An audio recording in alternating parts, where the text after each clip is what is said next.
Rescue, revamp, create. The art of drum synthesis. The new course is available at Letsynthesize Academy. Yo, the lesson here. Welcome to the Neurosynthesize Sunday episode. So today I'm starting a new challenge where I try to fuse different styles, and today I want to start with garage and neuro that sounds like this.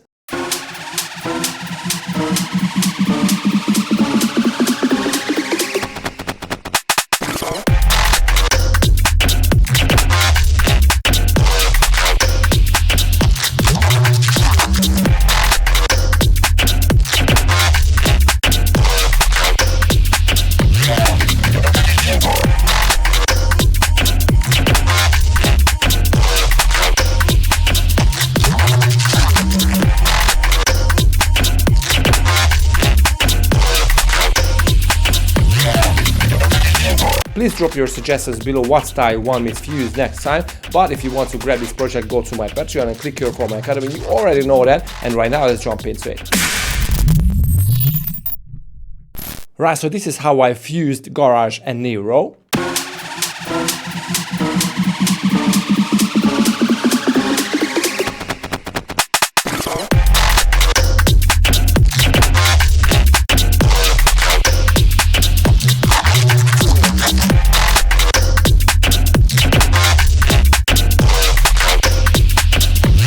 Okay, so first of all, I decided to have the drums from the garage style. That is what I actually love, because garage drums are just so funky, so groovy.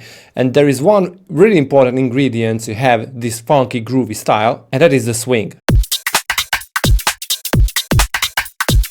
I'm using bassline 12 because it has roar and other really exciting stuff that I love to use. And if you go to view and click on the groove pool, get in the pool! Alright? Get in the pool! You can drop groove files here. So if you browse the grooves, one of my favorite is the Notator 16E. So the preview shows you what it does to the sound. That is just so cool. From the pool you can drop it anywhere in your project. So let's start with the kick and the snare. It is pretty basic. So that is the sound. Now you don't really hear the swing because we haven't even applied anything to it. But before we do that, let's build up the full drum section. But we need those stylistic, garagey kind of percussive or maybe ghost snare kind of thing that really makes the sound groove. So this is why I applied another instance from the snare. So this snare, and it sounds like this now. Now this is completely the same snare. What I did though is I modulated an LP feeder. I applied this transient shaper that I really love with a saturator, with some filtering, frequency shifter and a grain delay that creates those little raindroppy kind of sounds to it.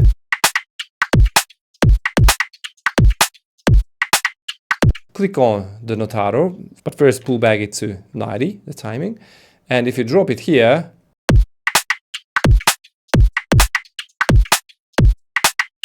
you can instantly hear that it grooves and it swings the sound and creates this really funky kind of sound to it. Okay, but we need a hi-hat loop that sounds like this now. That obviously does not have the swing, and we definitely want to do that. Click on the groove and select the one that you just dropped here.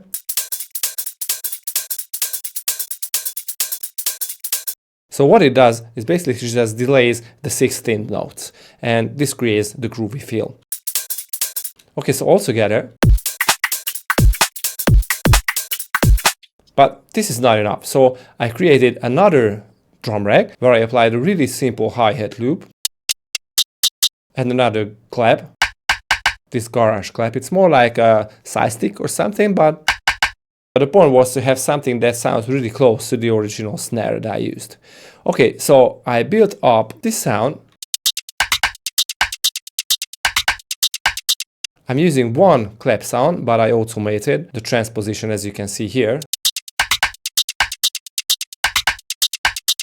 And to have a really unique feel to the hi-hat, I applied this huge peak using an EQ8 and the same grain delay to have that little unstable kind of sound.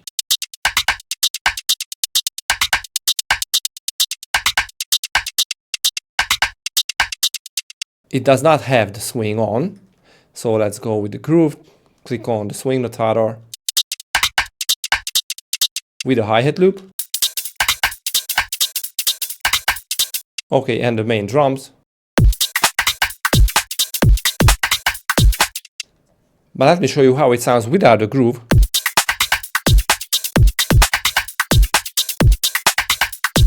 But with the groove.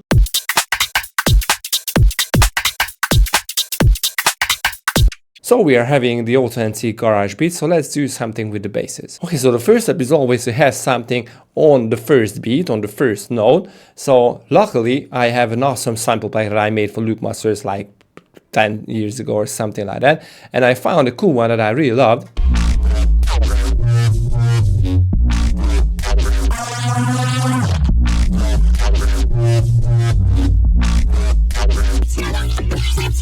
I'm not going to go into detail how I made this loop, but you can find it in the project if you want to grab it.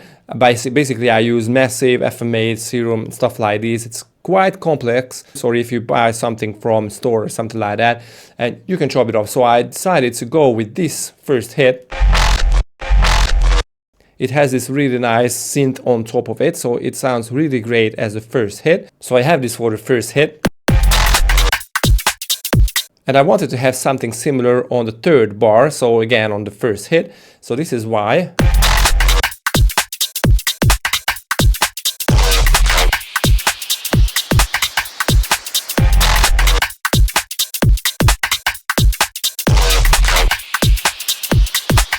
Okay, so the fundamental of the block is made. Now we need something really special that is heavy in the mid-range, because the garage is really mid-range heavy kind of style, so we don't want to go really dark. And this is why I took that bass that I made for this video from that really old Matthews track. Basically, it's just a plucky bass coming from Operator. It's a really simple sound, but crazy effective. This is how it sounds.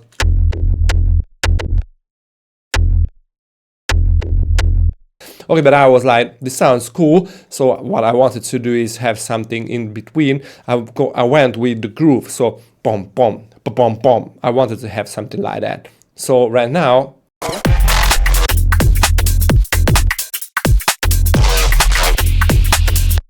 so basically what I did is I followed the garage loop hits.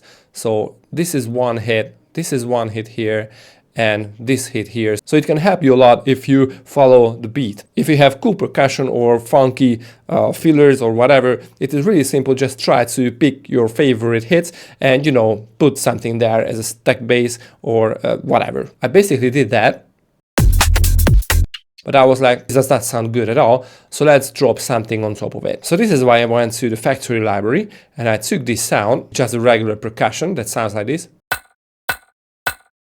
I dropped it down really low, so -18. I was like, okay, let's use a huge compressed reverb onto it, because on the lower note it sounds great, but without a reverb, it just won't cut through. And then I was like, if I keep this sound on this note, I think it will sound boring. So let's go lower on the next few hits. And the beat started getting together.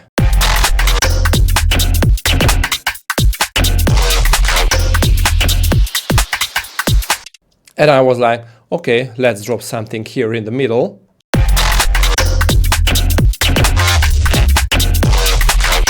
And luckily it was a happy accident.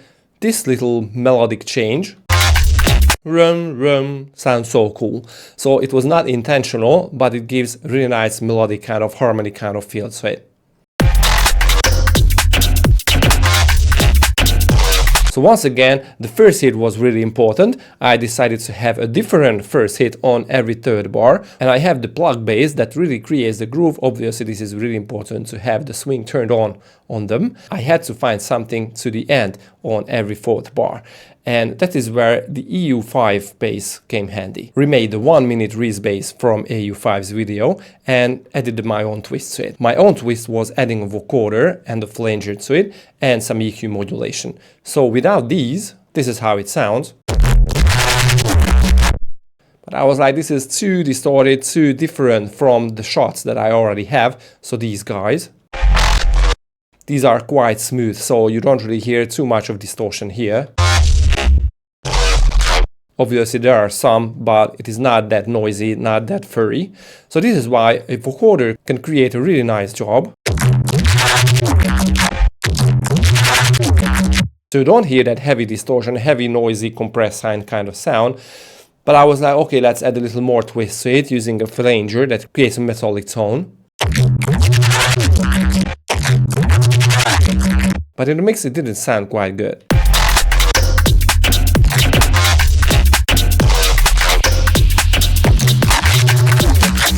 So I wanted to have something really heavy on the mids, and this is why I added an EQ to clean up the sound, especially on the highs, the mid highs and the mid lows. But I also automated one EQ dot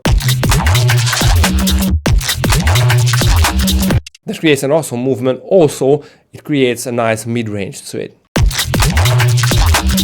And then I was like, okay, we still need something here, but if I just copy it, it just won't sound good. So I had to find a different sound, and this is where the project got tricky. Because this sound, this bass that I chose to the ending of every 8 bars, is a really tricky bass. It's a very heavily resampled bass. I also included a whole process into the downloadable stuff that you can find on my Patreon. But basically, let's just go through really fast on it. So the source sound was an operator.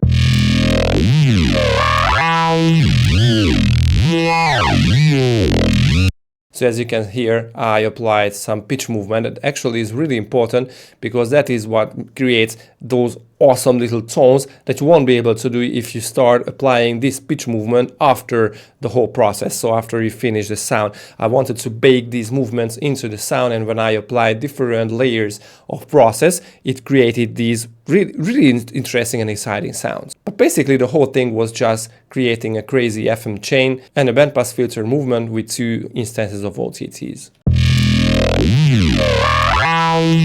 So I resampled this whole thing and put it inside Simpler, and I applied different process only on the top band. So I wanted to keep the low end clean. By the way, multi-band dynamics create the split, so those don't really do anything. But on the top band, I applied a flanger, a frequency shifter, a ring modulator, and another flanger to create some nice movement to it. But this is how it sounds now.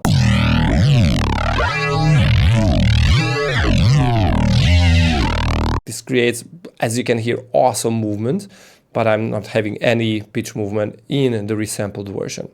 So I resampled this really metallic and crazy, and I would say evil sound, where the low end is stable. I haven't done anything to it, but the mid and the top band has these awesome crazy textures. So I resampled this and dropped it in Sampler again, and like previously, I'm not touching the low end, only the top band. The multi-band dynamics creates only the split. I applied roar.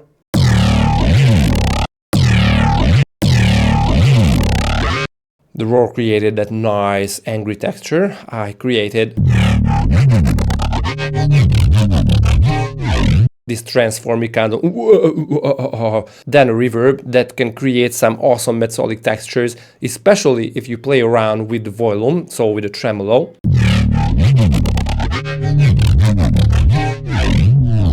Alright, so we had to use an EQ2 again.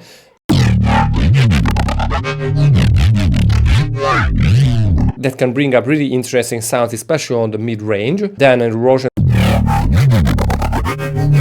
to replace the higher texture. Then again an EQ movement. Really interesting thing, by the way. Then 2 instances of glue compressors. Then a disperser to the end.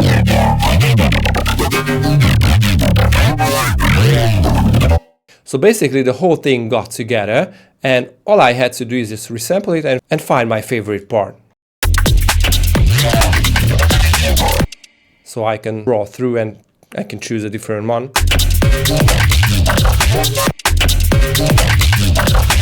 But I didn't want to have too much pitch movement because the previous hit, so this A1 version, had enough pitch movements. I just went with this one.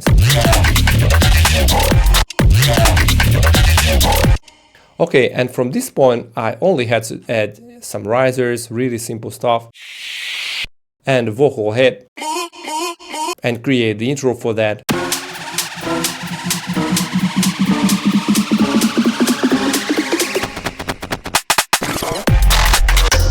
I that, so I hope you like this little fusion between garage and neuro. And if you want to see me something next time, drop your comments below, drop your suggestions below. Also in the description you will find download for this project, and click here for my academy if you want to learn a lot more about music production. See you guys next time. Peace.